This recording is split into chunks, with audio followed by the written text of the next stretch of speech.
صبح امروز در مؤسسه دولتی کاخی سگدیانی شهری خوجند دوره نهایی فستیوال ازمونی سرودی سرباز و مجلس تنتنوی بخشیده به افتخار سالگرد تأسیسیابی قوه‌های مسلح جمهوری تاجیکستان دایر گردید. رئیس شهری خوجند معروف محمدزاده در چاره‌بینی اشتراک و سخنرانی نموده افسرانو سربازان و خدمتچیان جزء تام‌های گارنیزون سوخت حامیان صادق و مرزو بومی وطن و سابقه‌داران ساحه را بخشیده به روز تأسیسیابی قوه‌های مسلح جمهوری تاجیکستان از نام سرفرمانده عالی قوه‌های مسلح جمهوری تاجیکستان اساسگزار صلح و وحدت ملی پشوی ملت پرزیدنت جمهوری تاجیکستان مُҳтарам эмомалӣ раҳмон و مقامات اجرایی حاکمیت دولتی شهر خوجند تبریک و تهنیت نمود.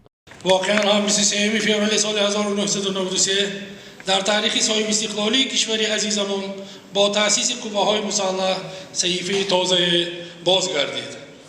با شرافت سیاست خردمندانه و عاقلانه اساسگزار صلح و وحدت ملی پشوای ملت پرزیدنت جمهوری تاجیکستان محترم امomалӣ раҳмон در متیشترین روزهایی که به سر تاجیکان آمده بود ارتش ملی تأسیس داده شده. ذکر گردید که از آغاز تأسیس یابی تا امروز هیئت شخصی قوه‌های مسلح جمهوری تاجیکستان در لحظه‌های بسیار حساس و تقدیرساز بارها صداقت خود را به وطن و ملت خود، حکومت و پرزیدنت تاجیکستان ثابت ساخته است. ادای خدمت در صف ارتش ملی نه تنها قرض مقدس فرزندی بلکه مایه افتخار و شرفی بزرگ بوده. خدمت حربی به هر یک جوانمرد همچون مکتب جسارت و متانت، دوستی و رفاقت و خودآگاهی و میهن‌پرستی خدمت می‌کند. در قسمت رسمی چاره‌بینی به سربازان و افسران دلاور و سابقه‌داران ساحه افتخارنامه‌ها و تحفه‌های خاطره‌ای رئیس شهر خوجند تقدیم کرده شد.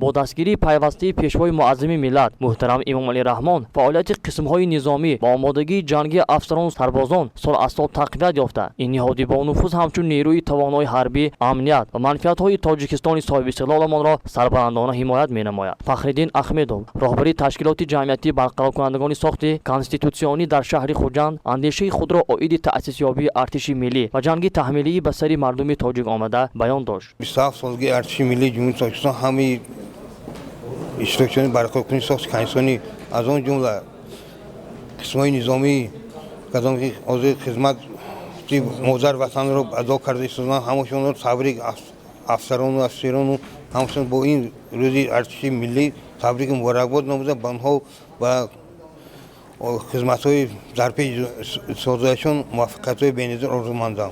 در انجام چاره‌بینی برنامه آماده نموده افسران و سربازان قسم‌های نظامی منظوری اشتراکداران چاره‌بینی گردانده شد.